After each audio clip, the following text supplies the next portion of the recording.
Assalamualaikum warahmatullahi wabarakatuh. Teman-teman, kali ini kita akan membahas tentang cybercrime, modus dan penanggulangannya. Kalau kita berbicara cybercrime, berarti kita harus tahu dulu tentang pengertiannya. Cybercrime merupakan bentuk-bentuk kejahatan yang ditimbulkan karena pemanfaatan teknologi internet. Dapat didefinisikan sebagai perbuatan melawan hukum yang dilakukan dengan menggunakan internet yang berbasis pada kecanggihan teknologi komputer dan telekomunikasi. Kemudian bagaimana ruang lingkup kejahatannya? Cybercrime sering dilakukan secara transnasional, melintasi batas antar negara sehingga sulit dipastikan yurisdiksi hukum negara mana yang berlaku terhadapnya. Karakteristik internet di mana orang dapat berlalu lalang tanpa identitas sangat memungkinkan terjadinya berbagai aktivitas jahat yang tak tersentuh hukum. Sifat kejahatan di dunia maya akan non-violence, yaitu tidak menimbulkan kekacauan yang mudah terlihat. Jika kejahatan konvensional seringkali menimbulkan kekacauan, maka kejahatan di internet bersifat sebaliknya, sehingga ketakutan atas kejahatan tidak mudah timbul, meskipun bisa saja kerusakan yang diakibatkannya dapat lebih dahsyat dari kejahatan lainnya. Pelaku kejahatan. Jika pelaku kejahatan konvensional mudah diidentifikasi dan memiliki tipe tertentu, maka pelaku cybercrime bersifat lebih universal meski memiliki ciri khusus, yaitu kejahatan dilakukan oleh orang-orang yang menguasai penggunaan internet beserta aplikasinya. Pelaku kejahatannya tidak terbatas pada usia dan stereotip tertentu. Mereka yang sempat tertangkap kebanyakan remaja, bahkan ada yang masih anak-anak. Mereka jarang terlibat kenakalan remaja, dari keluarga baik-baik dan rata-rata cerdas.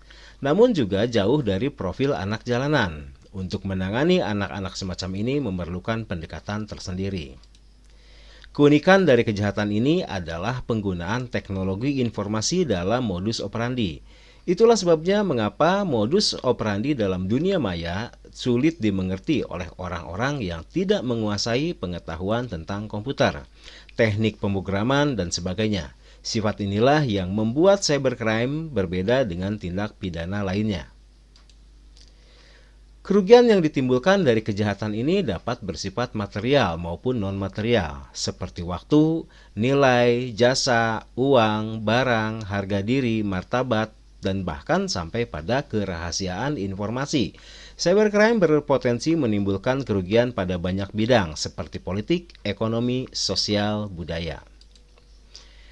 Di masa mendatang, kejahatan semacam ini dapat mengganggu perekonomian nasional melalui jaringan infrastruktur yang berbasis teknologi elektronik seperti perbankan, telekomunikasi, satelit, jaringan listrik, dan jaringan lalu lintas penerbangan. Kemudian untuk jenis cybercrime, berdasarkan aktivitasnya, ada yang namanya unauthorized access. Terjadi ketika seseorang memasuki atau menyusup ke dalam suatu sistem jaringan komputer secara tidak sah, tanpa izin atau tanpa sepengetahuan dan pemilik sistem jaringan komputer yang dimasukinya. Illegal contents merupakan kejahatan yang dilakukan dengan memasukkan data atau informasi ke internet tentang sesuatu hal yang tidak benar, tidak etis, dan dapat dianggap melanggar hukum atau mengganggu ketertiban umum. Penyebaran virus secara sengaja. Penyebaran virus umumnya dilakukan dengan menggunakan email. Seringkali orang yang sistem emailnya terkena virus tidak menyadari hal ini. Virus ini kemudian dikirimkan ke tempat lain melalui emailnya. Penyebaran virus secara sengaja. Penyebaran virus umumnya dilakukan dengan menggunakan email. Seringkali orang yang sistem emailnya terkena virus tidak menyadari hal ini. Virus ini kemudian dikirimkan ke tempat lain melalui emailnya. Data forgery. Kejahatan jenis ini bertujuan untuk memasukkan data pada dokumen-dokumen penting yang ada di internet. Cyber espionase, sabotase, and extortion merupakan kejahatan yang memanfaatkan jaringan internet untuk melakukan kegiatan mata-mata terhadap pihak lain dengan memasuki sistem jaringan komputer pihak sasaran. Selanjutnya, sabotase dan extortion merupakan jenis kejahatan yang dilakukan dengan membuat gangguan, perusakan, atau penghancuran terhadap suatu data, program komputer, atau sistem jaringan komputer yang terhubung dengan internet. Cyberstalking dilakukan untuk mengganggu atau melecehkan seseorang dengan memanfaatkan komputer, misalnya menggunakan email dan dilakukan berulang-ulang. Kejahatan tersebut menyerupai teror yang ditujukan kepada seorang dengan memanfaatkan media internet. Carding merupakan kejahatan yang dilakukan untuk mencuri nomor kartu kredit milik orang lain dan digunakan dalam transaksi perdagangan di internet. Hacking dan cracking. Istilah hacker biasanya mengacu pada seseorang yang mempunyai minat besar untuk mempelajari sistem komputer secara detail dan bagaimana meningkatkan kapabilitasnya.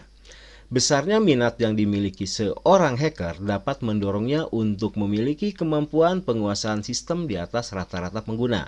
Jadi, hacker memiliki konotasi yang netral.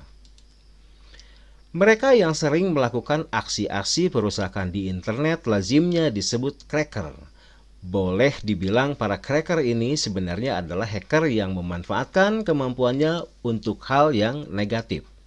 Aktivitas cracking di internet memiliki lingkup yang sangat luas, mulai dari pembajakan akun milik orang lain, pembajakan situs web, probing, penyebaran virus, hingga pelumpuhan target sasaran.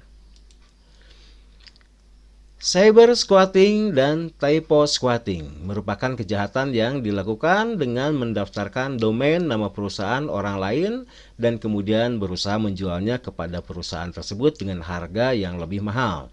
Typo squatting adalah kejahatan dengan membuat domain plesetan, yaitu domain yang mirip dengan domain orang lain. Hijacking merupakan kejahatan melakukan pembajakan hasil karya orang lain, yang paling sering adalah software piracy atau pembajakan perangkat lunak. Ada lagi yang namanya cyber terrorism. Suatu tindakan cybercrime termasuk cyber terrorism jika mengancam pemerintah atau warga negara, termasuk cracking ke situs pemerintah atau militer. Kemudian ada lagi berdasarkan motif kegiatannya. Sebagai tindakan murni kriminal, kejahatan yang murni merupakan tindak kriminal yang dilakukan karena motif kriminalitas. Kejahatan jenis ini biasanya menggunakan internet hanya sebagai sarana kejahatan. Contoh kejahatan semacam ini adalah carding. Kemudian ada cybercrime sebagai kejahatan abu-abu. Pada jenis kejahatan di internet yang masuk dalam wilayah abu-abu, cukup sulit menentukan apakah itu merupakan tindak kriminal atau bukan, mengingat motif kegiatannya terkadang bukan untuk berbuat kejahatan. Contohnya adalah probing atau post-scanning. Menyerang individu. Jenis kejahatan ini, sasaran serangannya ditujukan kepada perorangan atau individu yang memiliki sifat atau kriteria tertentu sesuai tujuan penyerangan tersebut. Beberapa contoh kejahatan ini antara lain pornografi, kemudian cyber stalking, cyber trespass, menyerang hak milik, dan menyerang pemerintah. Faktor terjadi cybercrime. Yang pertama, faktor politik. Kebijakan politik pemerintah Indonesia sangat diperlukan untuk menanggulangi cybercrime yang sudah berkembang di Indonesia. Aparat penegak hukum telah berusaha keras untuk menindak setiap pelaku cybercrime, tapi penegak hukum tidak dapat berjalan maksimal karena perangkat hukum yang mengatur khusus tentang cybercrime belum ada. Yang kedua, faktor ekonomi. Kemajuan ekonomi suatu bangsa salah satunya dipengaruhi oleh promosi barang-barang produksi. Jaringan komputer dan internet merupakan media yang sangat murah untuk promosi. Seluruh komponen bangsa Indonesia harus berpartisipasi untuk mendukung pemulihan ekonomi akibat dari krisis ekonomi. Media internet dapat dimanfaatkan oleh seluruh masyarakat untuk mempromosikan Indonesia. Yang ketiga, faktor sosial budaya. Ada beberapa aspek untuk faktor sosial budaya. Yang pertama, kemajuan teknologi informasi. Era globalisasi, manusia tidak akan bisa melepaskan kebutuhan akan teknologi informasi. Dengan teknologi informasi, manusia dapat melakukan akses perkembangan lingkungan secara akurat. Yang kedua, sumber daya manusia. Sumber daya manusia dalam teknologi informasi mempunyai peranan penting sebagai pengendali dari sebuah alat.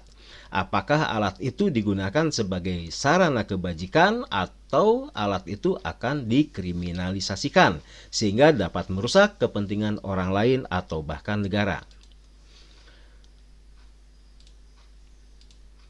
Yang ketiga, ada komunitas baru. Dengan adanya media internet sebagai wahana untuk berkomunikasi secara sosiologis, terbentuklah komunitas baru di dunia maya, yakni komunitas para pengguna internet yang saling berkomunikasi. Misalnya mailing list, forum, chatting, dan sebagainya. Kemudian, apa saja dampak cybercrime terhadap keamanan negara? Yang pertama tentunya akan berkurangnya kepercayaan dunia terhadap Indonesia dan berpotensi menghancurkan negara. Dampak cybercrime terhadap keamanan dalam negeri. Yang pertama, ada kerawanan sosial dan politik yang ditimbulkan dari cybercrime, antara lain isu-isu yang meresahkan, memanipulasi simbol-simbol kenegaraan dan partai politik dengan tujuan untuk mengacaukan keadaan agar tercipta suasana yang tidak kondusif. Kemudian munculnya pengaruh negatif dari maraknya situs-situs porno yang dapat diakses bebas tanpa batas yang dapat merusak moral bangsa. Ulah para hacker yang meraih keuntungan secara finansial dengan merusak situs-situs perbankan, kartu kredit, lembaga-lembaga keuangan dengan maksud terjadinya kekacauan dalam bidang perbankan.